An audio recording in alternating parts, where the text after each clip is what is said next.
नमस्कार बच्चों, कैसे हैं आप सब। आशा है आप सभी हिंदी विषय को बहुत ही रोचक और मनोरंजक तरीके से समझ रहे होंगे, पढ़ रहे होंगे। और आज हम अपने पाठ में, आज के प्रकरण में हम वसंत पुस्तक के पाठ 7 साथी हाथ बढ़ाना के विषय में पढ़ेंगे। साथी हाथ बढ़ाना पाठ साहिर लुधियानवी जी का लिखा हुआ एक प्रसिद्ध गीत है और आइए इस गीत को हम पढ़ते हैं। गीत की पंक्तियां कुछ यूं हैं। साथी हाथ बढ़ाना, एक अकेला थक जाए तो मिलकर बोझ उठाना। कहने का तात्पर्य यह है कि इस जीवन के झंझावातों में हमें एक व्यक्ति को, हर व्यक्ति को दूसरे व्यक्ति का साथ चाहिए। यदि हम किसी भी कार्य को मिल करके करते हैं, एक होकर के करते हैं, तो उस कार्य की सार्थकता, उस कार्य में प्रवीणता, उस कार्य में अन्य अन्य जो गुण हैं, उस कार्य में शार्पनेस और बेहतर हो जाएगी और बेहतर गुण से वह कार्य जो है वो होगा और बेहतर तरीके से वो कार्य होगा यदि एक से एक जुड़ जाएगा। क्या साथी हाथ बढ़ाना, हम मेहनत करने वालों ने जब भी मिलकर कदम बढ़ाया, सागर ने रास्ता छोड़ा, पर्वत ने शीश झुकाया।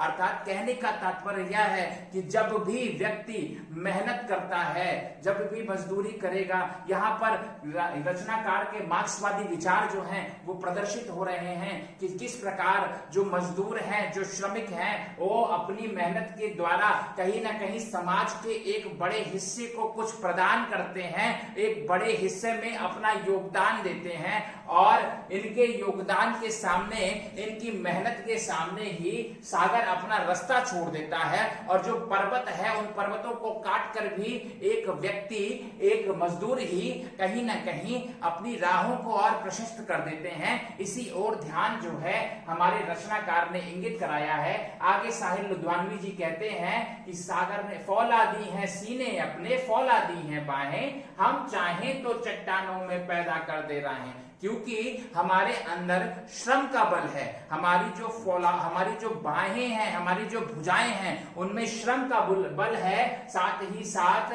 हमारी जो सीने हैं उनमें कहीं ना कहीं एक प्रकार का संकल्प है अपने कार्य को करने के लिए। तो ये संकल्प और ये जो श्रम करने की हमारी भुजाएं हैं, ये मिलकर के क्या कर सकते हैं, हम मिले तो हम चट्टानों को पैदा कर दे सकते हैं, राहें, यानी हम चट्टानों में भी राहों को, नई राहों को बना सकते हैं, अपने क्षेत्र का, अपने रास्ते का विस्तार कर सकते हैं। किसके बल पर? अपनी भुजाओं के बल पर, अपने संकल्प के बल पर, जिसकी बात यहाँ साहिर जी कहते हैं।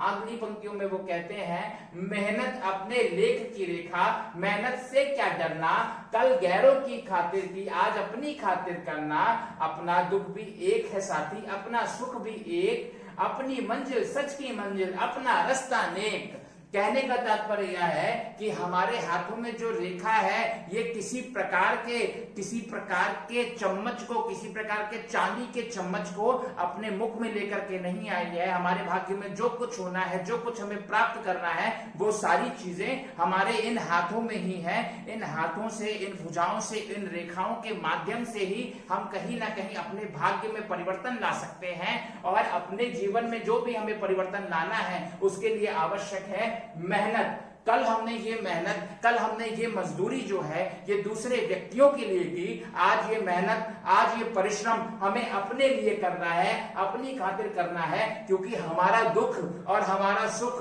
दोनों एक दूसरे पर निर्भर करता है, क्योंकि हम इस वसुधा पर एक दूसरे पर पारस्परिक रूप से निर्भर करते हैं। इसलिए हमें के पूरे जीवन भर एक दूसरे के हितों को ध्यान रखते हुए काम करना चाहिए, क्योंकि अपनी मंजिल जो है वो सत्य को प्राप्त करने की है, उस परम सत्य को प्राप्त करने की है जहां हर व्यक्ति के बीच में समानता होगी। अस्तु हमें क्या करना चाहिए, एक से एक को मिल जाना चाहिए और हाथ बढ़ाते हुए, एक दूसरे का सहारा बनते हुए, एक दूसरे का कंधा बनते हुए हमें इस जीवन के झंझावातों से लड़ते हुए विजय की उत्तुंग शिखर तक पहुंचना चाहिए। तो बच्चों, इस प्रकार साथी हाथ बढ़ाना कविता के अंतर्गत, गीत के अंतर्गत साहिर लुधियानवी जी ने कहीं ना कहीं मजदूरों का, मार्क्सवाद का इत्यादि विषयों पर चर्चा की है और उन्होंने बताया है कि किसी भी कार्य को करने के लिए यह अत्यंत आवश्यक है कि उस कार्य से जुड़े हुए सभी लोगों की सहायता ली जाए। सभी लोगों का, क्योंकि हित और अहित समग्र रूप से एक दूसरे से जुड़ा होता है। इस कविता के माध्यम से साहिर जी ने यही बताने का प्रयास किया है। आशा है आपको यह कविता या गीत पसंद आया होगा और आप इसे अक्सर गुनगुनाएंगे। धन्यवाद।